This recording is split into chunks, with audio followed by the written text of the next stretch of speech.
You are now tuned into Flippin' the Birds, a Philly Sports Network podcast.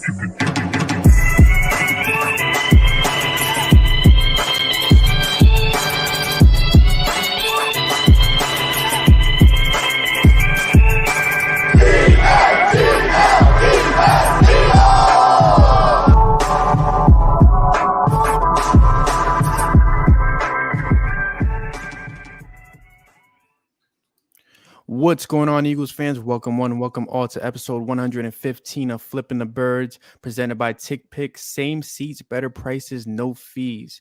I'm Brian Cameron alongside El Parcero. How you feeling, brother? Playoffs. How can you not be happy, man? We're excited over here, man. Back-to-back weeks. We're on Flipping the Bird. So, man, I'm excited to get it started, man. There we go. We officially placed Morgan on COVID-19 list IR. He's feeling under the weather. I'm not too sure if it's COVID or not, but he's feeling under the weather. So best of luck in recovery for Morgan, which he'll be back next week. But yeah, man, I mean, we're talking playoffs. This is exciting times. I'm not gonna lie. Nah, seriously. I mean, I don't think any of us anticipated that, and speedy recovery to Morgan as well. I just got myself off of that COVID IR as well. It's no joke out here, guys. Make sure you guys are. Yeah, make sure you guys are staying safe out there. Make sure you guys are vaxxed and masked, as I always like to say. But it is no joke out here, man. And of course, with our birds too, which I'm sure we'll get to tonight, man. Yes, it's getting crazy out that. It is getting crazy out here. And just to answer a quick question in the chat, Chris is still a part of Flipping the Birds, just taking some time off to be with his family. As you guys know, Chris did have a second child, so that does require a lot of tension and sacrifice. Yes. So he'll be joining us. Shortly, within this year, so at some point, when things calm down. He's on the dad IR right now. Yes, he's on it. Yeah, there we go. But yeah, we're talking playoffs, and it's. I think it's time for us to have a discussion that the Eagles should trade Jalen Hurts right now to the Arizona Cardinals for a bag of chips. It should happen, absolutely. No, in all seriousness, I'm proud of this team in a very weird way. Like, I've been giving Jalen Hurts the run all season because like I said on multiple episodes, like I expected greatness from this kid from the get because he demands it.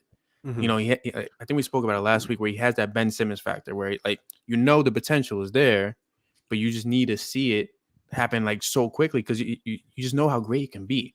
Right. And for Jalen Hurts, like the fact that he's not the greatest passer in the world, let's first and foremost, but he's a great playmaker.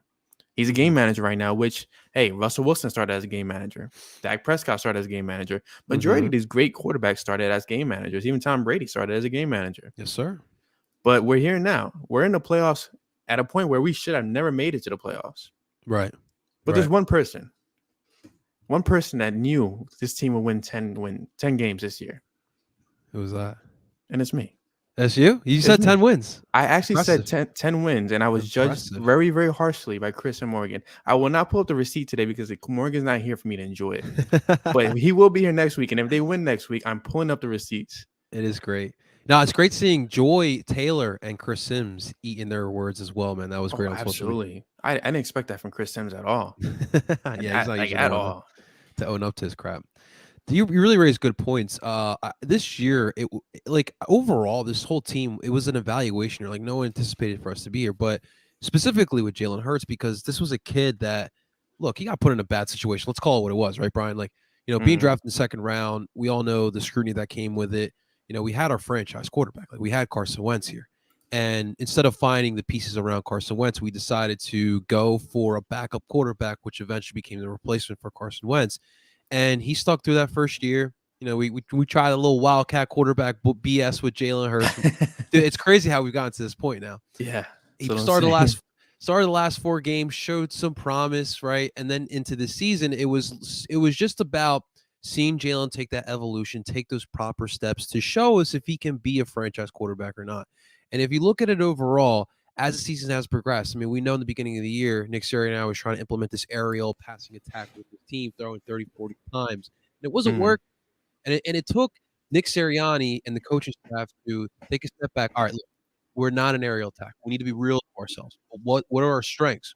We got a really talented offensive line. We got a quarterback right now who can help us. He's got some legs on him himself. We went to the running game, and to me, I talked about it on Twitter. To me, the turning point was the Detroit Lions game. Yeah. The whole plant talk, the whole plant metaphor. Then we saw what happened in the Detroit Lions game. I literally thought we were going to lose to the Lions before that game. And they came out and played a dominant physical style of football, and that was the blueprint for the rest of the season. And in the midst of it, Brian, you saw Jalen Hurts kind of develop into what we're seeing now. And I really saw some good stuff against Washington, which I'm sure we'll get to as well. Absolutely. Another good thing to talk about as well. Our good friend of the podcast, Mike Hill, majority of you guys saw that episode of Dog Culture. Sure. He's motivated right now. He wants to get the link blacked out in these Dog Culture hoodies as I'm wearing right now. So guys, he's actually giving Eagles fans a specific discount code for 10% off. It's just dog mentality. Just one word. The link is actually down below in the description. So make sure you guys black out the link. Make sure you guys get those hoodies as well. I'm enamored right now because, like, if you think about the evolution of Jalen Hurts, right? Like you said, second round pick was projected to be a third round pick. He was on nobody's radar in that draft class for some weird reason. He comes into Philly, he backs up Carson. Carson has his prima donna moments, and his dog as in DAWG, Ben. He has his prima donna moments. Peterson gets fired. Carson's traded away. Nick Sirianni comes in, and I still believe to this day Nick Sirianni was hired for Carson. He was prepared for Carson. He got Jalen. Again, Jalen's not the greatest passer in the world. He has the potential to be good. Now, where I'm getting at is Howie Roseman and Jeffrey Lurie fell in love with Russell Wilson. That was their guy. They wanted him so badly. They saw Jalen Hurts. And I don't know if it's just me, but you see like the escapability, the moments of just him just, coming in the clutch. You see that Russell Wilson factor in him. Are you right now, before we talk about Washington's game, are you right now completely sold on Jalen Hurts as the QB1 going forward for the next possible decade? He's only 23 years old. I don't know if I'm there yet. I want to say yes, but to me, I mean, and I think the reason why I'm so reluctant to it, Brian, is because of what you've seen with these young quarterbacks as of late. Mm-hmm. I mean, we just went through it with Carson Wentz. We bit the bullet and we gave him that contract, and we all know what happened. I mean, we saw the same thing happen to Jared Goff. The list goes on, and I think teams now are also feeling the same way. Like, you don't have to marry yourself to the quarterback right away. And so to me, Jalen has absolutely deserved the right to be the starting quarterback for the Philadelphia Eagles in 2022. But going forward, I think it's got to be a year-to-year basis until to me, he's done a great job, and he's definitely matured, and he's definitely evolved as a quarterback in this first year. But he hasn't blown me away, right? He hasn't given me that Justin Herbert, Josh Allen type of stuff. And even for Josh Allen, it took him a minute as well. Joe Burrow is one I wanted to throw in there as well. He hasn't shown me that, but he showed me a lot of positive things. So I think 2022 is locked. Jalen is the guy. And I think and what we need to realize, the reason why the Jets are the Jets, the Lions are the Lions, the Browns are the Browns, is because they have constantly tried. Poor Browns fans. Poor Browns fans. We got to say that as well. But you can't be obsessed with the quarterback position. We know the quarterback position is the most important position in sports. I'll say in sports. But if you look at how these championship teams are built, I mean, the Chiefs is a perfect example. I mean, they rolled with Alex Smith for how long? But in the midst of it, they were building around Alex Smith. They were building a good team around him. And that's what you need to focus on, building a strong team around the quarterback. And if Jalen's a guy, great. We're good. We're set. But at least you set yourself up. If he's not the guy, you can go trade for a veteran quarterback, or, there are NFL drafts for that as well. So I think Jalen is set for now. That's an interesting take. I mean, going year to year with Jalen, and I don't think it's a bad idea, especially this day and age, with everything that happened with Carson. With a lot of these young guys kind of just flaming out so early on. Yeah, man. But I don't know. Like, he's never going to be a Joe Burrow. Like, Joe Burrow is a different style. Is a different quarterback. It's different tier. Definitely one of my favorite quarterbacks in the game right now. But he could possibly be better than a Justin Herbert a couple years down the road. He could. I mean, you're talking about.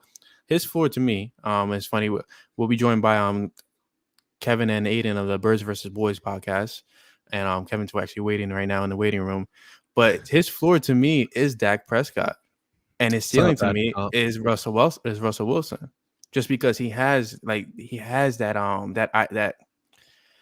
dog mentality. Point blank. The kid has a phenomenal demeanor to him, and a phenomenal way of approaching the game and seeing the game. You saw him when Jeff McClain challenged him about that play against the Giants, and he really broke it down like nobody expected that for some weird reason. Everyone was expecting him to say some BS excuse. Yeah. To me, I think what it is, and I think that's a perfect example, Russ and Dak. I think it's the aura. I do think it's this mentality that these guys have, like you said, that dog mentality. But these guys are leaders, and on any given Sunday or any given game day, guys want to follow and they want to fight for this quarterback. And I think that's what you see in Dallas with Dak. I think that's what you've seen over the past couple of years with Seattle as well with Russell Wilson. And I think the same thing happens with Jalen Hurts. Jalen is improving. Jalen is learning as these weeks go by. But I think that's very important as well, that you have guys that want to fight for you. I mean, look, we saw Monday Night Football last night. I mean, do you think Baker Mayfield handled it the best way? Like, do you think that's what a franchise quarterback would do? Like, I mean, that's my point. I mean, like talent. Yes, talent is super important, especially at this level. But those little things, those little intangibles, they go such a long way. It really does. Absolutely, I completely agree with that. And Alex in the chat saying nothing he's done has said he can be better than Herbert or have Prescott as his floor. That's getting carried away. But you're talking about just blueprints right now. That's what I'm talking about. Blueprints of what he can possibly be. I mean, nobody thought that Dak would be as great of a passer he is right now. People were dogging him his first year for his his poor throws, his poor vision. It's literally Jalen doing that same process all over again. He got the Cowboys into the playoffs in his rookie year by riding behind Zeke. I mean, let's be honest. But maybe we should stop riding on the Cowboys, because we do have the Birds versus Boys waiting for us. So let's bring them on in. Kevin and Aiden of the Birds versus Boys podcast. What's up, boys? What's going on? What's up? Nice to meet you guys. Congratulations. Playoff spots for all of us here. There it is. Let's go. We gotta. I was backstage. We gotta pump the brakes here with Dak's passing ability, because he's been struggling mightily in the last month. Okay, but hey, he started off the season pretty damn strong. I mean, people were looking at him like, hey, like, oh yeah, he's legit. I heard he had that calf injury. He hasn't been the same since. But seeing it from the other side, obviously you're watching the Cowboys more than probably watch the Eagles. But what do you see in Jalen that you could actually compare, him to like a Dak Prescott or Russell Wilson? Yeah, no, I agree with your analysis that the floor is Dak and his ceiling could be Russ. He reminds me of Russ a lot.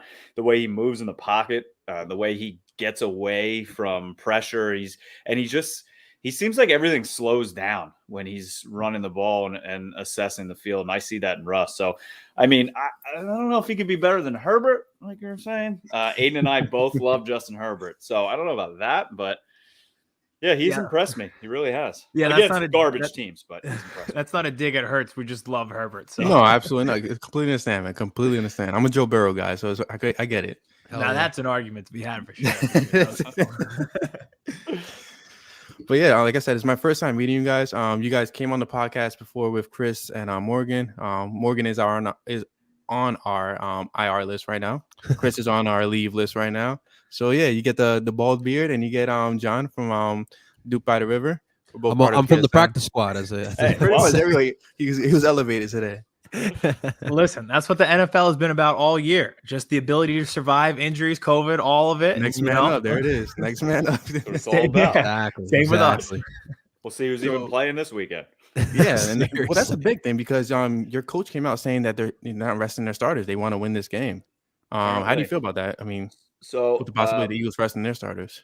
Yeah, so I was listening to 105.3 The Fan, which is the flagship station in Dallas, like I do every day. And if you listen to Birds vs. Boys, you hear me talk about that station about 47 times an episode. And we've had a lot of guys on our show from that.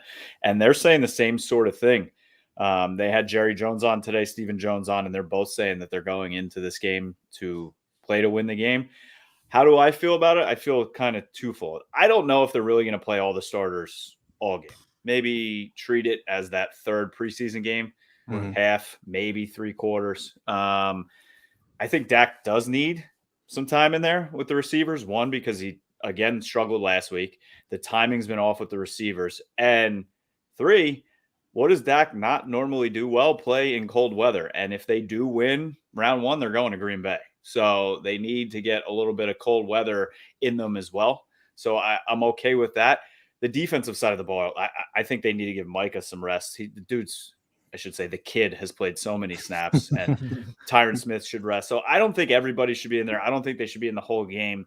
There is a possibility they can move up to the 3. It's very slim, though. I think they're pretty much set in the 4. So I don't mind some of the starters playing. I just don't want them in there all game.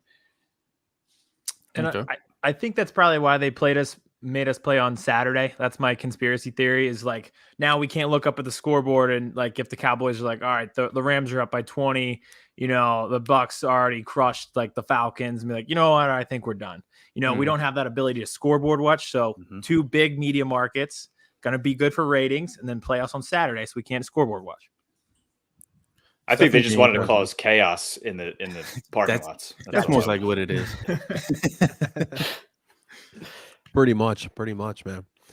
So let me ask on the Dallas side here, like what has been to me, when I look at it, like consistency has been an issue with the Dallas Cowboys. What do you attribute to that, man? The only thing that's been consistent is Greg Zuerlein missing extra points and penalties. Those have been the only consistent things all year. What do I attribute it to? I really don't know, because it's confusing, because one thing gets hurt and then it gets fixed and then something else breaks. It's like, the defensive line with the injuries, right? DeMarcus Lawrence went out, Randy Gregory got hurt, and then the line gets fixed. They're all there. They look great. And then, cornerbacks go down with COVID, and then they don't have consistency there. And then the offensive line. This past weekend was the first time they had their offensive line intact from training camp all season. I know you guys know all about that. And they looked like shit. Can I curse on here? I don't know if you guys. Oh, absolutely, yeah. Okay. They looked like shit against Arizona. You did, and then asked. Yeah. It just bleeps out, so you're good. There we go. It's automatic. Don't worry about it. Morgan's working in the background. It's okay. I just think it's just a conglomerate of stuff that they just haven't been able. And then Dak, like you guys said, he looked great at the beginning of the season. You're like, oh, we got those receivers, and then Gallup gets hurt. And then CD has the concussion, and Amari has COVID. He misses 2 games. So they haven't even played that much together. And if you think about back to last season, if you look at the inconsistencies on offense with Dallas and Dak, it always seems like it's him and CD that are never on the same page. You always see CD doing this. Like, I don't know. And they haven't really played that much together, because last year Dak got hurt in week 3. So, I don't know. It's a mess. They have 11 wins, and it's a mess. Can I admit my love for CeeDee Lamb and how envious I am that the freaking Eagles? Dude, I wanted him, man. Yeah, I was dying for CeeDee Lamb. And why didn't we? Like Atlanta draft or like reached on an offensive lineman. Like we could have. I don't know, but hey, we got Jalen Reagor. Yeah, boys, we've had this conversation many times on our show too. I wanted CD so bad. I watched him play in that Cotton Bowl against Texas. And I was like, "Yep, this is the kid. This guy's next up." He was the one. He's the chosen one. He's just wearing the wrong damn colors, and he's not being used the damn right way either. Neither is Jalen Reagor. We can switch with you guys. Like, use him the way your guy Joe Burrow is using Chase. Like, just let him go. And if Dak, if you see one-on-one, I guarantee my guy's better than your guy. Throw it up to him. Just do it. They never do. There was a portion of the season where I felt like Devontae was the best receiver of this season. And as these weeks have gone by, Jamar, I can't think about the talent. Like this kid's got size, speed, hands. Like it's unreal. It's really unreal. Did you see him be completely beat the secondary every single? I saw that last night, and I was baffled. I could not believe that man did that fast. Those look like Tyreek Hill out there, man. They're like 6'3", 6'4". It's wild. Insane. It's crazy. We loved him coming out of the draft too. Like I talked about him all the time. And I was listening to another podcast recently. They said he was like graded in the 99th percentile of like receivers in draft history. And he's like so far like grading beyond that, which is almost like statistically impossible, but he's doing it. But it was a little bit of a risk, because for me, like I remember the talent, but remember he was out for that whole year, and like COVID kind of skewed all the draft process, right? Mm-hmm. So you're just thinking like, is Jamar going to be that kid we saw before 2020? And he's been better. He's been better. Remember the beginning of the season? Like he can't see the ball, and he see the stripes, and everybody made a mess. And it was like, all right, And it was like the first play of the season, Joe Burrow went deep to him. He's like, everybody, can we stop now? Yeah. Okay. He balled the hell out. Yeah. They also had huge offensive line problems. Like they're doing poster shoots with Joe Burrow's like knee scar. And you're like, all right, please get offensive linemen for this kid's sake. You're like begging them to protect him. And then they didn't. And you're like, oh, that might have been a mistake. No, I think it worked out all right. Well, I heard Penne's been like average too with Detroit. I mean, I haven't watched too much Detroit, but he hasn't done too much for them. I feel like that could be a factor of just Detroit and just true. Yeah. But you look at Rashawn Slater out in LA, and he's a Pro Bowler. It's unbelievable. Dude, he's been impressive, man. I was a big Slater fan if we couldn't get the corners, but then the week before the draft, Aiden, I said that Dallas was going to take Micah, and I was, I got to admit, I didn't see. We saw a lot. We actually did a breakdown of Micah, and we watched it recently, and we're like, oh my god, we hit like on everything, but I didn't see like this. Like I saw, but I didn't see what. Like he's a dude. They finally got it right because a couple of years ago they didn't draft TJ Watt and they took a grown man with the first name Taco. Where is Taco Charles nowadays? He won a Super Bowl ring, I think, with ironically on the Steelers. Yes, he is. TJ Watt. Yes.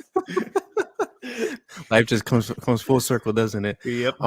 So going back a little bit to what you just previously said, you talk about corners. So you guys do have a corner that I want to say is mildly overrated, in my opinion. Okay with that. Just because interceptions aren't everything. Absolutely. We've seen he's high risk, high reward kind of cornerback. You saw it against AJ Green on that 43-yard catch. Very high risk, high reward. But you guys have a defense that's actually coming together just in time for the playoffs and just in time for Saturday. I mean, the Eagles rest the starters, and it is what it is. At the end of the day, we're not going to be able to really say what we expect out of this game going forward. But playoff time, I mean, it's been quite some time where you guys had actually a pretty good defense that could possibly carry you guys. I said it Aiden, last week or the week before that the thing that's going to carry this team, if anything's going to carry them and stopping them from being the same old Cowboys in the playoffs, is this defense. I'll give it to you. Diggs can be obviously beat. We've seen it. But I'm going to crush, and I told Aiden we record tomorrow night, Pro Football Focus, because Pro Football Focus for grading anything but like offensive line play, it's bullshit. Okay. You can't put grade. Do they put scheme in? No. Do they know what the responsibilities are on each single play for the corner? No. They're just grading what they see. Trayvon, I've watched every single Dallas Cowboy game. He's not given up over 1,000 yards himself. It just hasn't. It's might be the assignment. This might be the best Cowboys fan I ever met, man. But I'll give it to you. 11 interceptions is unbelievable, and it's fun. He's given this Cowboys offense 9 extra possessions, 2 because he brought back for touchdowns. But he has been beat. Like I said, we saw it against AJ Green, a guy that's lost a step, I would say, if that's fair to say. But he bit on that double move hard, and that should have been a touchdown. He's lucky he caught him there, because then that game was way out of hand because Dallas ended up stopping them and forcing the field goal. But the rest of the defense, you're right. They've played, I think it was like 37 different guys on defense this year. Wow. Which is unbelievable. Sounds like our Super Bowl year with the offensive line. Right? Yeah. And at the beginning of the year, they were saying, they're like, oh, this is not good. But then towards the middle and the end of the year, they're like, we have so many guys with experience and such depth. Guys like Dorrance Armstrong on the defensive line has been playing well. Carlos Watkins, guys like Jaron Kearse, who they got for nothing, has been balling out, and Malik Hooker rounding into form. They got their entire safety position they got at the dollar store, and they're playing like they got it on Fifth Avenue. It's unbelievable. So, but Anthony Brown can be great, or he can have 6 PIs in the game. It's again, goes back to your point, the consistency. It's like a power hitter in baseball. Like they might strike out 3 times, but then on that 4th at bat, they might hit a home run and then it makes up for it. I'm very used to that. I'm JT Realmuto. No, I'm a Mets fan, so that's Pete Alonso for me. But Oh, so I don't follow Pro Football Focus at all. I'm not a big fan of them, just like you, Kevin. But I do look at Pro Football Reference. So Diggs is not over 1,000 yards, like you said, but it's kind of high. I mean, 853 yards. Yeah, but still, I mean, only 52% completion percentage, which is not terrible. It's actually pretty damn good. Because he gives up those double move deep balls. Sounds like Jalen Hurts. Yeah. Oh, dude, brought back memories, man. Yeah, PTSD. Seriously, man. The finger wag. It's the Patriots' problem now. Oh God. He still has the green hair, which is wild. I know. In New England. Isn't that a little awkward? Like, Aiden, you called that as soon as he went there. You're like, I think he's got to keep it.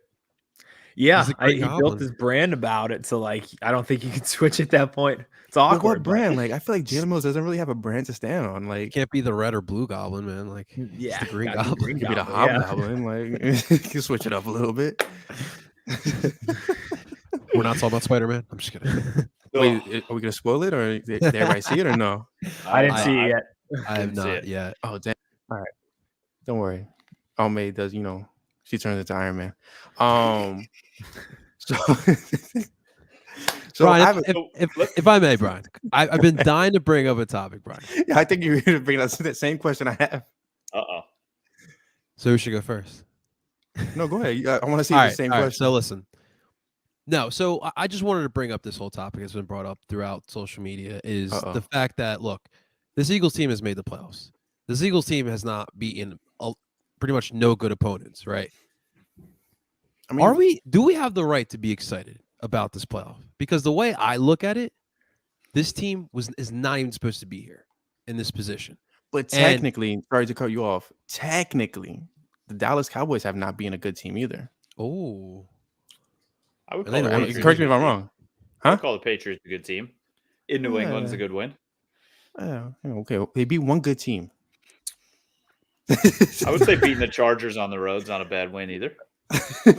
They ran down their throat too, man. Yeah, but the Chargers haven't been the Chargers of last year. Like I feel like they're, they're still like a year away. Yeah. Go ahead. Well, yeah. So like my point is that like this team is not supposed to be here. And look, the schedule in the NFL gave us the schedule. We took care of our own business. And like that's my whole point with it. I mean, like you can't kill us for taking care of our own business. And I think that listen, we're ahead of schedule in our process. This was supposed to be like a retool, rebuild, whatever you want to call it. And we made the playoffs in this first year under Sirianni and Jalen Hurts combo. So to me, I think the Eagles should be getting a little more kudos than like, oh, you haven't played anyone good. What are you celebrating for? Like, no, we made the freaking dance. Like, we have the right to be happy about it. So I just wanted to get your thoughts about that. Yeah. So to answer your question, Eagles fans should 100% be excited. And anyone who says, well, the Eagles didn't beat anyone to get to the playoffs are clearly not Phillies fans, because in September, it was just like, oh, you just have to beat the Pirates and the Diamondbacks and the Orioles and the Marlins and you'll be in the playoffs. And why you got to bring this up to me, man? No. No, they did not. We should be very appreciative that we beat the teams that we were supposed to beat. That's been like a storyline across the NFL all year, is just people not beating the teams that they're supposed to beat. Like the Cardinals lost to the Lions. Like they would probably have that division if they did. The Steelers would be still in a legitimate playoff spot if they didn't tie the Lions. Like the Bills could be competing for the 1 seed if they didn't lose to the Jags. Like that's been a storyline, and there's more examples of that too. Yep. There's like a million examples of it this year where teams didn't beat the teams they were supposed to beat. And if they did, they'd be in a better position. And in that back half of the schedule, we took care of all of our business minus that one Giants game, but made up for it. Here we are in the playoffs. So we took care of our business.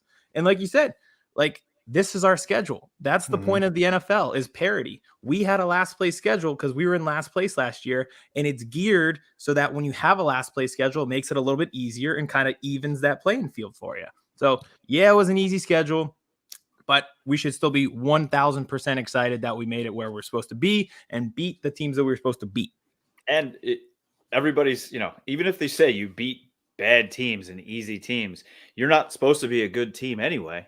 So you beat other bad teams. So you never apologize for wins in this league. Never apologize for going to the playoffs. Yeah. Are you going to go deep and win? Probably not. But who cares? Like you said, I was just having this conversation at dinner with my wife, who's an Eagles fan. This is why this goddamn Okay, so banner that is on was my wall. original question. I thought me and John were on the same page, but apparently not. So now everybody has their answer. Yeah, I am married to an there he Eagles fan. I live in Doylestown, so I live north of Philadelphia. She would not let me put my banner up until her banner went up. Mine has a few more nice little years on it. But hers yours has obviously the blockbuster years. Ours has Yes, the Netflix exactly. years, so it's I okay. have them somewhere on VHS in my cabinet.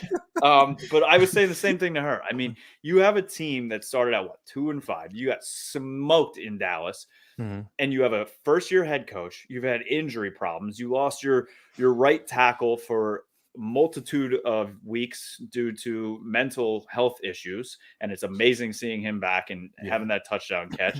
You've had so many different things go up and down. You didn't know how to run the ball, and then you completely went 180 and changed everything and only ran the ball. Who gives a shit who you beat? You won. You're in the playoffs. Go show up wherever you got to go show up and try and take care of business. I hate it. I hate everything about it because I want nothing I feel but like misery internally for this you don't goddamn hate city. it. Internally, I feel like you bleed green just a little bit. No. Just a little bit. I'm unfortunately probably one of 7 actual logical Dallas Cowboys fans. And I like the way you God put bless, that. man. You get a standing ovation for that one. I would agree. agree. I'm his character witness that is probably true. I hate Cowboys fans. C4L, terrible. we them boy. It's they go with the guy with the big helmet and it blinks. It's like, God, come on, let's just. But I do have to applaud. Like I went to Dallas, Texas, 2 years ago, and my wife's cousin is a Cowboys fan. I'm a football fan, so I tagged along. We went to Jerry's World, and it's phenomenal, man. It's gorgeous. Like if you could call a stadium Jennifer Lopez, that's the stadium to call Jennifer Lopez. It's awesome. See what you did there. I like It that. really is. And to be fair, guys, I think the most of the fan base that's bringing this up is probably the guys up north in North Jersey and those Giants fans. I think those are the ones that are talking. They still can't get over Week 17 last year when Don't let Aiden start. Oh no! Oh, you opened the box. Joe Judge, there's never been a bigger fraud Here we go. who has ever coached a football team, played football, carried It's a been water another year. bottle on a sideline. We had a TikTok of ours taken off TikTok because he was too mean to Joe Judge. They took the TikTok down. Joe went to the community guidelines. Man. Yeah. Oh God. My wife is a Giants fan, so obviously her father's a Giants fan. And I sent them the press conference from this week where he was like, guys are begging me in the office, and guys who were here last year are texting me saying they want to come back. And he's like, this freaking idiot, how the hell does this idiot still have a job? And it's just mind blowing. Like, how are the Giants in, like, again, I'm answering my question while I'm asking this because I'm a Mets fan, but how are the Giants so bad at like creating a winning organization? Joe Judge. I brought that up like last week. Like other losing organizations have legitimate reasons. Like Jacksonville's a small market, like Cleveland, Detroit, like those aren't like big markets. Even the Jets, like they're second fiddle to the Giants. And Houston, like they're the newest franchise in the NFL right now. But the Giants have legitimate no excuse for being this bad. And like winning percentage wise, they've been worse than all of those teams that I just named. Like it's insane Seriously. how bad they are. And it's like top down, like ownership, general manager, coach with the ultimate fraud, Joe Judge. Like, and there's just like player development. That's just like everything about them. Their GM shows up to the draft with just a flip notebook with pencil. No. Did you see what was that picture? Wasn't that with Gettleman? He had one binder. Yeah. Everybody else has computers. And then he has So you still use projectors too, man? Like, he uses Dunder Mifflin paper company. He's just waiting for Lawrence Taylor to revive himself. hold on. Is Judge from Monco? Is he from Montgomery County? Yeah. Yeah. Wow. That's He's gonna be. What do you keep saying, Aiden? Oh, he'll be the assistant special teams coach at St. Joe's Prep within 2 years. Can't wait.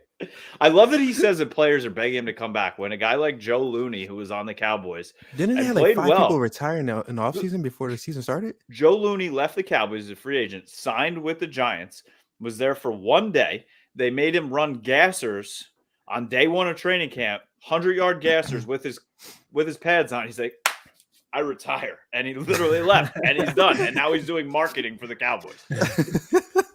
This isn't football. I don't know what this shit is. Like, making the coaches doing jumping jacks. Like, yeah. It's unbelievable. He's such a clown. He thinks it's Remember the Titans. It's like, no, man, this is not a Disney movie. This is the NFL. Like, you need talent to win, and you guys just like overreach on like every first round draft pick you always have. I'm still waiting for the wishbone offense. Yeah, they're getting close. What do we think about this Washington? I think it's Bishop Sycamore. That's great. Let's name them all. I don't know any Montgomery County high schools. Let's go. God, this podcast has turned into the Joe Judge podcast. Happens to us multiple times. Mm-hmm. We're always down the roast of Giants, man. It's our nature. Cowboys or Eagles. Real quick, guys. So everybody's in the chat right now. Make sure you guys look at the description below. Mike Hill from Dog Culture is actually giving out discount codes to Eagles fans for the Dog Culture hoodies, which I'm wearing right now. So yeah, make sure you guys flood the link with those as well. This podcast is presented by TickPick. If I don't mention it, Chris will kill me. Same seats, better prices, and no fees. TickPick.com. Link is in the description below. I hate advertising. This is Chris's thing. I do like TickPick though. They're good, legit. I haven't used them yet. Yeah, the whole fee, no fees thing. I just like how price you see, price you pay. So I've used them before. Does that never happen? Like StubHub, I'll be like, I'll talk to my wife. StubHub, how much you pay for tickets? I'm like, I don't know, like $200. Couple thousand. She's like, why is there $444 on a credit card? I'm like, fees? I don't know. Said it was $200. I tell you. So going into this Sunday, this Saturday actually, I haven't been able to really catch up on what's on the line for the Cowboys. I know the Eagles is more so like we're in the dance. We don't care who we face. It's a matter of fact. My only concern for the Eagles, and Kevin, you could definitely chime in at any point, is right now they're running it because this Sunday was a little different. It was a little weird. They only averaged 3.4 yards per carry. We didn't really have a lead runner. Boston Scott had 47 yards. Jordan Howard, I think, had 23 or 24 yards, and Jalen Hurts had 44 yards. To me, that's a big cause for concern because if Miles Sanders can't really come back from his hand injury for the playoffs, then you have Jordan Howard who has the stinger issue. You have Boston Scott, who you can't rely on as a number one, and Kenny Gainwell, for some reason, seems to be the odd man out who's not getting the carries that he was getting in the beginning of the season. So how concerned are you guys about this, the power of this team? Yeah, Yeah, I think there's like a little bit of cause of concern with Miles Sanders and just the hand injury and everything like that. And will he be back in time? I doubt he would play this week just because there's he's definitely not playing this line. Yeah, it's just not worth the reward. I think Washington did a good job, and even I know they have a ton of injuries like Chase Young and Montez Sweat didn't play, but they're still really good up front, and that's their strength. I think they really keyed in on that. I don't know. Like if you play the Rams in the first round, you should probably be concerned because Aaron Donald's just standing there in the middle. So, but I think just Washington did a pretty good job. But that'll continue to be our identity. I think a little bit more of Jordan Howard would be nice. I love Boston Scott, and he just pops up every December and just has these like season-saving plays, which is fantastic. And he's a great pass catcher out of the backfield, but having more of a 50-50 mix, I thought it felt kind of like Boston Scott 70-30 with Howard. So yeah, I think there is a little bit of cause of concern because can you rely on those two guys who are clearly kind of backups without Sanders there? But hopefully if Sanders is back, I don't have too much concern. And what about the Gainwell issue? I love Kenny Gainwell. I know he had like an ankle thing. Right now, he seems to be like that utility glue guy where they use him as a pass catcher and just like the kick returner. And I think he's going to be huge next year for them. I like him a lot. I would use him now. Same. I'm not at practice every day, so I don't know. Yeah. I just feel like maybe it's just like more of a developmental thing right now. But I have high praise for him this year, and I think he'll be a big part of the future in the backfield for years to come. I think he started the whole run the damn ball thing because I was at the Chiefs game, and that was the game when everybody was chanting and screaming and bullying them to run the ball, and they did it, and he had like an 8-yard touchdown run, and then everything spiraled after that. So I think you should give him the damn ball every play. Oh, yeah, absolutely. And he's got burst too, so that's Sanders' big thing. So maybe you try to. I know right now Kenny Gainwell isn't Miles Sanders, but at least like 70% of Miles Sanders would be nice. So maybe try to mix him in a little bit more than what you've seen in the past few weeks. My nightmare, and I can already see it. You guys are going to go to LA against the Rams. Sanders hasn't scored a damn touchdown all season. He's going to have 3 touchdowns. You're going to somehow win this goddamn game.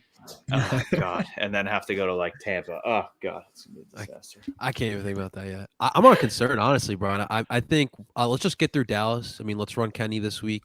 Give me some Jason Huntley. He's back from COVID. I think from a couple We weeks don't know ago. who's back from COVID because we just know that there's a dozen Eagle players on COVID right now. They're faking so we don't shit. know what the hell's going Fake. on over there. It's all fake. They're not COVID. I'm boosted vax everything. I think the Eagles are just saying all of a sudden. Show me your vax card right now. Guys, all of a sudden, they played yesterday. They had nothing, but now they all tested positive. So now they can't test positive in the playoffs. It's all a conspiracy. Oh God, I'm hoping to use Kenny Gainwell. I mean, I was at the Jets game and man. the kid disappeared in that touchdown play. Like I was looking, we were like I was with the 4th and John guys. We are looking for Kenny Gainwell. Like where the hell he went? And I know you see this kid just pop up out of nowhere, run to the sideline and score a touchdown. I'm a big fan of Gainwell. I feel like he was a steal in the draft, and I get he can't be number one, running back right now, but he's a great complement to what Sirianni wants to do, in my opinion. The kid can run through run between the tackles. He can run outside. He can do everything. And they got to maximize off what they have right now because they don't have much in the backfield. Exactly. Yeah, and I think if Sanders is out this week, which makes sense if he would, and if Howard and Boston Scott aren't cleared from COVID protocols, figure out what you have in Gainwell. Like this is the perfect opportunity to see it and see if he can handle a larger workload. So this kind of works out in his favor and works out in the team's favor. Mm-hmm. What is, because I haven't been paying much attention to WPI. What does it seem like the Eagles are leaning towards doing with their players this week? If they haven't decided yet. Sirianni said that he hasn't even thought about it for some reason. But you have guys like Javon Hargrave coming out. Javon Hargrave coming out saying that he wants to play. And I get it. Like, same thing with Dallas. Like play these guys for 2 quarters, just keep, kind of get them prepared for the playoffs. Because it's gonna be a playoff atmosphere, especially if Dallas plays their starters. Mm-hmm. So you want to match that. You want to actually put these guys in that kind of experience, especially Jalen Hurts. Like how many years in a row did we see the Colts and Peyton Manning rest their starters week 17, and then the first quarter of the playoff game, it looked like they forgot how to play football. Yeah, it's terrible. You can't do it. I agree. But God forbid, Neville Gallimore for us breaks his elbow again, or you guys lose Jason Kelsey. You know what I mean? And then you're like, God, what are we doing? Yeah, If we lose Jason Kelsey, we're just gonna forfeit the playoffs. I know. It's bad enough that nobody knows what's going on with Brandon Brooks. I mean, gone the whole season. I can't believe I'm at this point in the season where I can think this thought, but I was like, wow, if we play the Rams, if we just had Brandon Brooks, like I really think we might have a chance. Come back week 8. Am I correct in that? Like he's supposed to come back pretty early. Yeah. I mean, I heard rumors that he's kind of take this with a grain of salt. That he's kind of mentally checked out. That he's possibly, with all the injuries kind of just piling up on him, he's possibly thinking about calling it quits next season. He's been through a lot in the last couple of years. Yeah, man. That's what I heard. So like I said, take it with a grain of salt. But I definitely heard that when I went to the Jets game. So, I mean, if you hear Sirianni talk about it, he never has an update. He's just like, there's no updates going forward. It's kind of crazy. I mean, do we do a prediction for the Eagles Giants? Eagles Cowboys? How we do? I don't even know what. What do we expect? Like, I'm like, do I care? Because I look at the scenarios for Dallas too, and like, there's definitely ways they move up to like 3 or 2, but it's like, okay, so we'll do this. What's on the line for you guys against the Eagles? I don't know. Like I do, but I don't. It's so confusing because like I have the conference standings here. So obviously Green Bay's locked in at the 1. They're 13. Right. Okay. As right now, the Rams are in second at 12-4. They're in the playoffs. Tampa's 12-4. They got the 3 seed. Dallas is 11-5, 4 seed. Arizona's 11-5 and the 5 seed. San Francisco's at 6-9-7, not clinched in the playoffs, but yet the Eagles are clinched, one behind them at 9-7. And the Niners beat us. I think we got a tiebreaker over New Orleans or something like that. But apparently, like head-to-heads don't matter because Aiden and I were talking about this earlier. Dallas was in the 2 seed with the same record as Tampa, but Tampa beat Dallas head-to-head. But Dallas has a better conference record. So, like, conference record is the first tiebreaker, I believe. Mm-hmm. Yeah, listen, I was never good at math in school, but I feel like I should be able to figure this out, and I can't. It's weird. If the Saints make the playoffs, and there is like a legit shot that they do. I think they play the Falcons, I think, and the Bucks play the Panthers in the division, and the 49ers have to play a really good Rams team that's rolling right now. But if they make it, they'll be the 6th seed ahead of us. Goes out, and San Francisco goes out. Why would they be the 6th seed? I have no idea. That's what I can't figure out. We beat them. You think we'd be ahead. You think the 49ers would be in. They beat us, but I don't get it. And right now, like your conference record is 7-4. Theirs is 6-5. So that doesn't make sense either. I don't get it. I don't know that. But I was looking at this. That's what someone told me. But it could be wrong. But it's just insane right now. All right. Well, here's a question we can ask each other on the Cowboys and Eagles side. Who do you guys want to face in the first round? I want the Cowboys. It's not possible, but I want the Cowboys. I do not want Arizona again at all. Really? I feel like if you guys face Arizona again, I think you guys could take them. Hey, listen, and it's weird. Like the year that Prescott was drafted, same year that Carson was drafted.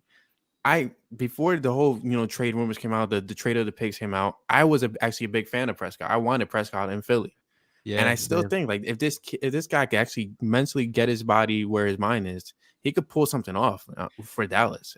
I know why he doesn't want Arizona because Kyler's record in that is one. Yes, I hate that little fucker. He just the way his legs move. It's like it's just. But all right, so they just lost to Arizona, right?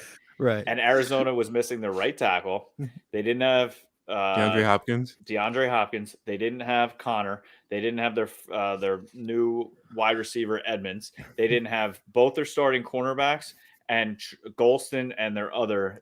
So you guys lost to the practice squad, is what you're telling me? Yes. Okay. There were sources inside the Cardinals building before the game saying we are afraid Dallas is going to whoop our ass, and then they came out and did this. And I mean, Buda Baker is an animal. I love watching that dude play. Yes. He is unbelievable, and he hasn't been the same since Nelson Aguilar did him dirty. But I don't know. He scares me. Who do I want to play? New Orleans, maybe.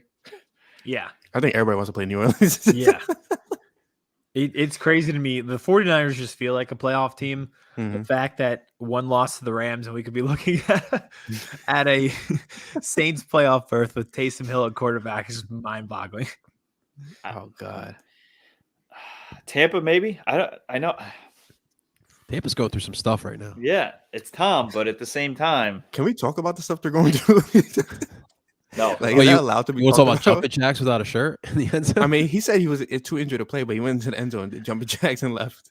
Yeah. I think we'll find out maybe later on. Now, but I don't know what exactly happened in North Jersey on Sunday. He's having fun at the Nets game last night. Yeah, man. Nobody ever knows what happens in North Jersey on Sundays, and they still didn't release him either. I mean, if the Eagles win, I mean, we get LA if LA wins, and we get the Bucks if the Bucks lose. I'm so confused about all this. So if you stay at 7, you'll play 2, which will probably be either the Rams or Tampa, I believe, or it could be Arizona. I think I want LA. Well, what happens if the Rams and the Bucks lose? They end up with a 12-5 record, and the Cowboys win. They end up with a 12-5 record. Do we face Dallas? Is there a chance? It's very unlikely, but so you're saying there's a chance? You're saying there's a chance. You're saying the Rams 12-5, Tampa 12-5, Dallas 12-5, and Arizona's 12-5. Arizona's really haunting. I never mentioned Arizona. Yeah, and they play the Seahawks, so I don't know. God. That could be a win for them. It's gonna really suck to be in the NFC West and just like kill each other and be a 12-5 wild card team. And speaking of this first round too, you know what I'd want nothing to do with is that Monday night playoff game. Oh yeah, that must be terrible. I think it's the 7th seed. We're gonna be the Nickelodeon slime time game, but I swear they put us on Nick. I'm flipping hell out. I'm boycotting this shit. Wait, you don't want to see Jordan Howard with the slime in the end zone? Absolutely not. Listen, I'm enjoying this ride, but if we're getting our ass kicked down 28 on Okay, then Nickelodeon, I'll flip it to I'm gonna feel Nick. some type of way. Yeah, in that case, I'll do that. I don't know. I think if you guys play the Rams, I think Slay will get Stafford at least once, I think. Yeah. I was about to say, I think scenario. Famous last words, but I think if I had to choose, it would be the Rams. Maybe it's just because I'm used to going to LA, won back-to-back years just a few years ago there. Obviously, different stadium, different team, everything like that. 2-0, yep, against Sean McVay. And just, Matthew Stafford sometimes it goes into that like wild card gunslinger mode. And he ends up with 3 interceptions in a playoff game. Yeah, that man. could be it. Then your season's over. So you got to keep an advantage in front of his eyes. Yeah. And I like Stafford a lot, but if my choices are Matthew Stafford, who has the potential for a 3 interception game, and Tom Brady, the greatest quarterback of all time, I think I just got to go with the Rams and Stafford. That's what I'm saying, man. It would be a nice little test for Vontae Maddox going up against Cooper Kupp, is just absolutely killing the game. That's not a test. What kind of torture rack is that?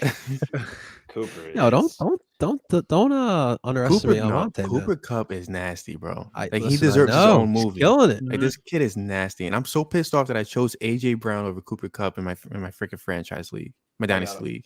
Yeah. I was about to ask if you guys were fantasy guys because I was listening to a podcast earlier this week. He had a better season this year than 07 Randy Moss in fantasy football. Holy I chose AJ Brown over him. I'm so pissed off. We keep 3 players every year, and I chose AJ Brown. Oh, that's rough. And then AJ Brown dropped 41 points last week. Did anyone see this week? And he dropped 4 points. Did anyone see this from Cooper Kupp this year though? Not this. Not he usually gets hurt. Yeah. Thank you. That's why I cut him. Yeah, he's an animal. I don't know. Whatever team you guys face and we face, it's going to be a challenge. That's for sure. It feels like there's no guaranteed dominant team in the playoffs right now, NFC or AFC. I mean, yeah, the Packers are on a roll, but the Packers could easily just slip up at any moment, and nobody's going to know what games away. Yeah. That's true. Baker had 4 interceptions and they won that game by 2. Yeah, I remember watching that. That was terrible. 2-point conversion away in Baltimore from losing against Tyler Huntley too. But anything can happen. Like this, I feel like this is the first football season where anything literally can happen. Like there's no team like the 1 seed dominating through the playoffs, making it to the Super Bowl. This is literally like, guys, it's anybody's for the taking. And that's why I'm so angry with the way Dallas has been playing down the stretch, because this is their window. They're going to lose a lot of guys. They have cap hell next year. So this season is their window. And the way they were playing on that 6-game win streak, it was like, okay, maybe they can actually do this. And then I was like, nope, there they are. I feel like Dallas is always in cap hell though. Yeah. So I don't know. And that's, again, goes back to what anybody can win it, and that's why you don't apologize for making the playoffs. You just make the playoffs and do your thing. Screw everybody else. I completely agree with that. For Joey, I still don't get why they hired him. Like, what was so special about him again? He worked for Bill Belichick, which we should have learned our lesson by now. Yeah, I think Flores is probably the only one that's really been. But Flores is up and down. I feel like you can't trust Flores. I feel like Flores doesn't even trust Flores sometimes. It's a weird scenario in Miami right now. Yeah, Miami's the ultimate, just like, all right, we're hot at the end of the year. Let's build on it next year. And they come out and they're like, all right, we're 0-3 again. Let's see if we can turn this around. Miami is like that John Travolta meme where he has the jacket and he's looking around like what the, like, should we cheer? Should we leave? Like, what are we doing right now? I think that's how Tua feels too, because they're like, yeah, you're the guy. And then they're like, they're trying. He like gets on his phone. They're like, they're trying to do whatever they can to get Deshaun Watson. And they're like, no, you're the guy. He's like, what the fuck? Yeah. Owner takes meeting. Owner wants to meet with Deshaun Watson. No, you're still the quarterback. Don't worry about it. Are you sure about this? It's gonna be. I think it's gonna be a good playoffs. But damn, what was I gonna say? I mean, I don't know. Do we throw predictions on the table? I know Morgan hates it. I know he's somewhere in the chat lingering. The problem is we don't know exactly what the hell's going on. If we did this show Saturday at 10 a.m., I think we could all give a pretty accurate prediction for what's going to happen. My only one is that the parking lot tailgate is going to be unreal on Saturday, because especially game that doesn't matter too much. We got all day to party on a Saturday, day after. We don't got to be in work. Hell yeah. Yeah. This is like a college event, but with the Eagles. Are you going? That's my prediction. Are you going, Aiden? So you're predicting a lot of drunk people on Saturday. There we go. Oh yeah. Omicron's like this. Who's my next victim? Here's a good one. Over under 2 hours of getting out of the parking lot after, because you got the Flyers on it at night as well. Oh yeah, it's not happening. Center and they can't even move it because the Wings play at 1:00 or 12:00 on Saturday. Hilarious. South Philly is gonna be wild on Saturday. Are any of you? Are you guys going? Anybody? I'm choosing not to go because of your friend Omicron that was just lingering in the podcast. Play safe. I went to the Jets and Eagles games. That was enough for me. I'm good. Yeah, it was a good time. Yeah, no. My wife's pregnant, and I'm not allowed out of this basement. So she just locks the door. Yeah, I'm pretty sure behind the banners is like little cross marks counting the days that you can leave the basement. Please, can I please? Help. Oh God. I mean, yeah. You know what? So let's get predictions. Okay. What's your overall outlook for how your team, how the Eagles and how the Cowboys have done this season? I mean, for me, it's more so it's high praise towards Nick Sirianni. It's everything Sirianni. Like the guy went from being a laughing stock at his first press conference, going 2-5 to being in the playoffs, and it's phenomenal. You don't really get feel good stories like that anymore in the NFL. I feel like. So to have that moment where not only do you have a feel good story for your coach, but you have a feel good story for the guy who's considered a backup quarterback. Yep. So to me, that's huge. I mean, the fact that they just rode this wave and they did their thing with all the noise around them, and now they're in the freaking playoffs. It's phenomenal to see. Mm-hmm. I agree. I totally agree. The season's about Sirianni and proving that you actually have a legitimate NFL head coach. He followed like the Ted Lasso archetype where you're like, this guy's a joke, and then turned out just everybody loved him. And just, I've run the word growth into the ground this year talking about it, but I didn't think we'd be in the playoffs. So I just wanted to see people who we thought we were going to be here grow. And Sirianni did that. And I'm sure there's like a flower joke in there somewhere, but like Goddard, Maddox, Josh Sweat, like all these guys you gave extensions to, but you still needed something to prove. They've all done something. So I'm just like, do I think we're going to win the Super Bowl? No. But like we've grown and we're in the playoffs, and I think you should be happy with where we're at. I agree. They win that first playoff game. Aiden's winning the Super Bowl. That's all I'm saying. Listen, I've got the score of the Super Bowl tattooed on my arm. If we win that first playoff game, I'm scheduling the appointment. I'm ready to fucking go. He's back. Get the dog put like a out. little flower around it or something, like just to make give really like symbolism. That's a good idea. Yep. Oh yeah. So how my overall thoughts on this season is I don't know. They've been so up and down. They lose in Tampa, but should have won. They win 6 in a row, then they lose 3 in a row. They're the most penalized team in the league. They score 56. They drop 42 on the Falcons. But so I don't know. Go out and win a playoff game. Win the first playoff game. Either redeem against Arizona, find a way to beat the Rams. And then we can talk about having to go to Green Bay. Last week's game was the boiling point for me because there was so much on the line. They could have had the 2 seed, which would have guaranteed them a second home game in the playoffs because everybody knows the difference this team is at home and on the road. They're terrible on the road. So now even if they win this playoff game, they're going to Green Bay. Congratulations. Not saying they can't win, but Dak isn't good in the cold, and Amari Cooper sometimes looks like he ate way too many weed gummies, and he's just like, okay, yeah, I'm here. So I never know where what do I go? Yeah, exactly. The other day, it's just like, I'm like, is he involved in the game? He's like, what is a route? I don't know. Inconsistency. So the Cowboys are like the CDC. It just doesn't make sense. Yeah, they change on a week-to-week basis. Yeah, literally. And they're like, this is a statement game. And then you lose 25-22. It's like, okay, cool. I think it'll be funny. It's always fun when these two teams play, even if it's Cooper Rush and Gardner Minshew, which I would actually love to see.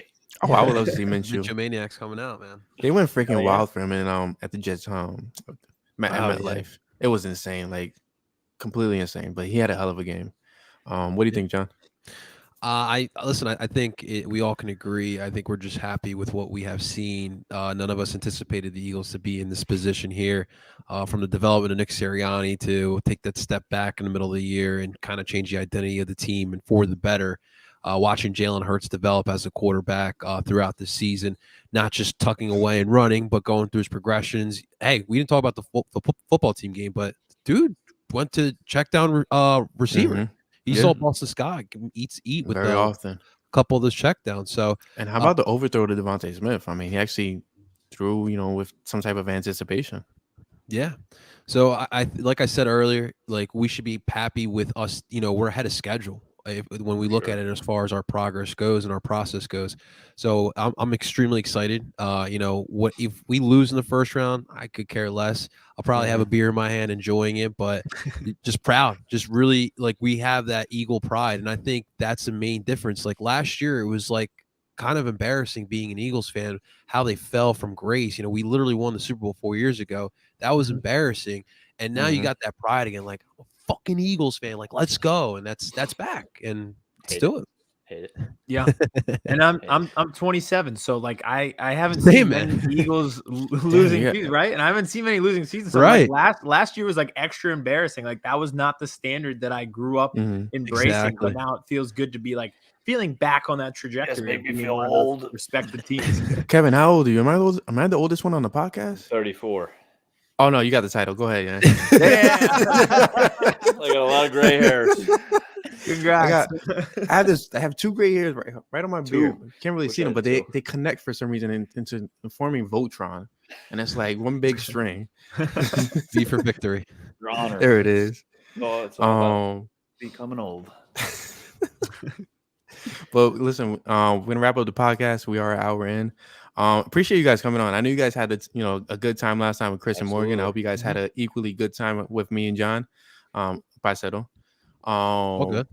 But yeah, I'm a big fan. Listen, I'm a big fan of Dak. I'm not gonna lie. Not too many Eagles fans admit that. I'm a big fan of Dak. And CeeDee Lamb, you guys stole him from me. It's like, that girl in high school where you want to ask out and this freaking dork asks her out instead and then takes her.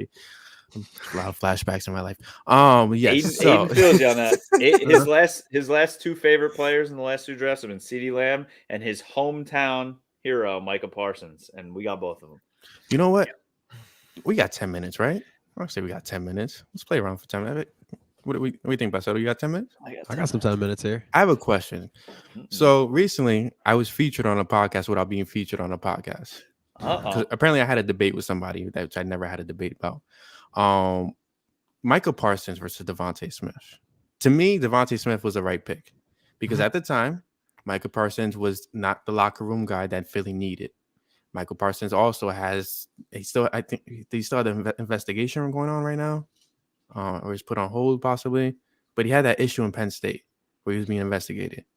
Devontae Smith made all the sense in the world to me. Jamar Chase made all the sense in the world for me. So a gentleman on Twitter, which I will not speak their name, said that we had a debate because he says I'm wrong and he's right that Michael Parsons should have been the pick for Philly. But to me, it didn't make sense because you have guys like Josh Sweat, you have Derek Barnett, Jannard Avery, you drafted the Young Bucks, Johnson and I think Jackson, and to me, like, settled this debate for me. I think it Devontae worked out Smith perfectly for both teams.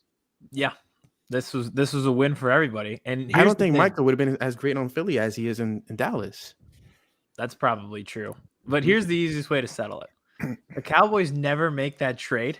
Do you want to do our thing again? Yeah. I'll be Howie. Hey, we're looking to move up in the draft. What can we do? Who you looking to has Jared Jones? Who you looking to come up here for, Rat?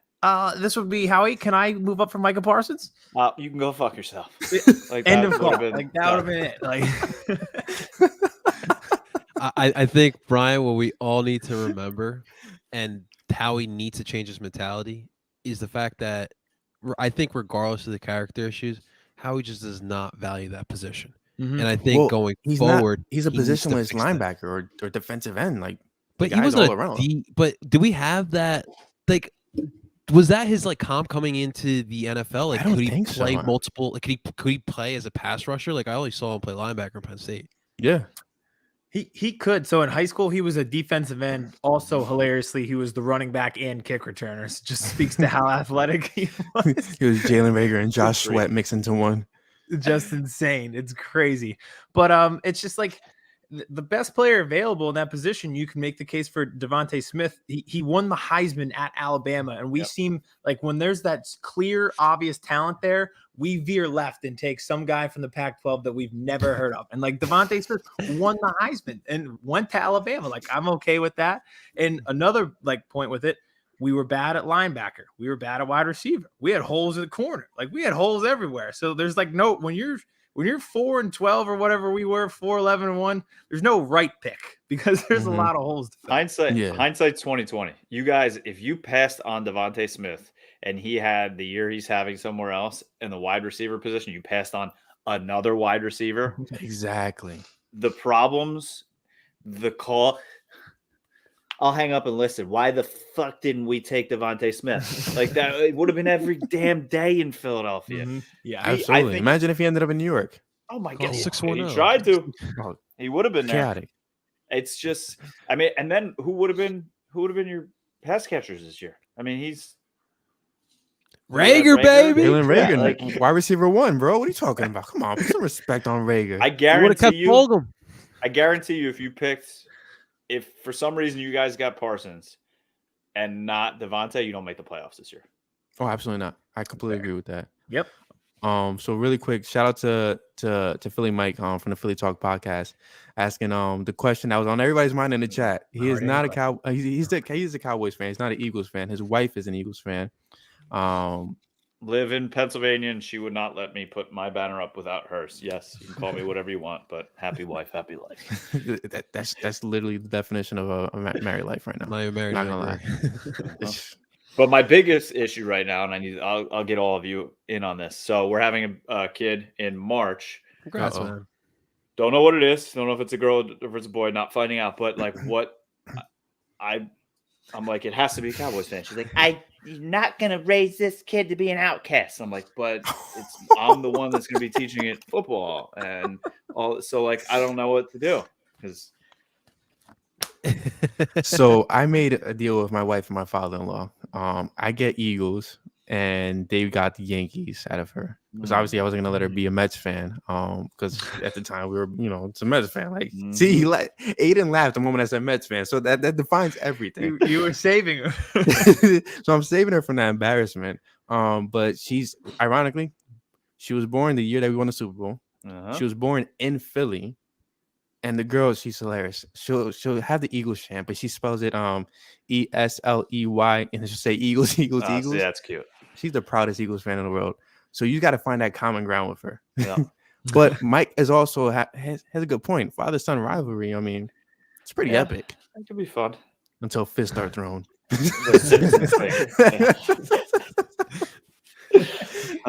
We'll see. We'll see. I'll probably lose. When does she do? March 19th. So I'm hoping for St. Patrick's Day. Hey, congratulations, man. Thank you. All right, guys. So thank you guys for coming on. Honestly, Appreciate it. We'll most likely have you guys on in the future. Once you gotta hop on with us too. Once we activate Morgan from IR, we'll definitely get something going. And possibly get Chris back. But yeah, we appreciate you guys coming on. It was definitely a good time. I feel like we just talked shop all time, all podcast long, and it was phenomenal. Shout out to Parcero too, who's been covering Morgan for the last 2 weeks, man. I appreciate you, brother. Absolutely. And yeah, sorry, that was my bunny. So for the fans in our chat that don't know you guys, where can they find all your work? Hey, do you want to do it? Yeah. So technical notes. So we've got just follow us at Birds vs. Boys Pod on Twitter, and then also the YouTube page as well, Birds vs. Boys, and then anywhere you can get the podcast, Spotify, Apple, anywhere you want to listen to, you can listen to us there. We'll be dropping this Thursday, previewing the game, talking a little bit about the stuff we talked about tonight. And then we each do a reaction pod after each game, like a 15-minute on the YouTube. Separately, I do after the Cowboys. He does it after the Eagles. And then our TikToks blow up too. We usually do like 2 type of rankings, power rankings. We power rank different people, and we always get yelled at in the chat. So that's the fun part of the job. Yeah. What about you, Parcero? What's going on? Same old, same old. If you guys I'm not aware, I am part of Philly Sports Network for the Union team. Shouts out to all my MLS guys out there. Duke by the River will be back at it tomorrow. But for all your Philly sports content, follow Parcero Philly on Twitter, on TikTok as well. Doing a lot of Philly sports content on there. El Parcero Philly, and of course on YouTube as well. El Parcero Philly. In 20 minutes, I got to get started watching the Flyers. As tonight we are in LA and Anaheim to face off against the Ducks. So I'll have that recap there. But just staying busy wherever there's Philly sports, I am there and covering it. So thanks so much, Brian, as always, for thinking about the PSN family on the Union side and bringing me on as well, man. And then just a little bragging moment. So Parcero and the Union Pod actually won podcast of the year. Usually I would be a little mad, but it's well deserved. These guys put in so much work, and I mean, I lost my hair from my work, just to put that out there. But he still has a head full of hair, so that's bro, that's noteworthy. I mean, that's phenomenal. Yep. But no, seriously, congratulations to you guys, man. Honestly, you guys had a phenomenal year. And yeah, next week I'll be back with Morgan. We'll talk playoffs. Maybe we'll get a little spicy too. Let's see. Gotta do it. Gotta do it. Until next week, I'm Brian Cameron. This is Flipping the Birds. Shout out to the Birds versus Boys. Shout out to Duke by the River. And we're out. Go Cowboys. Oh.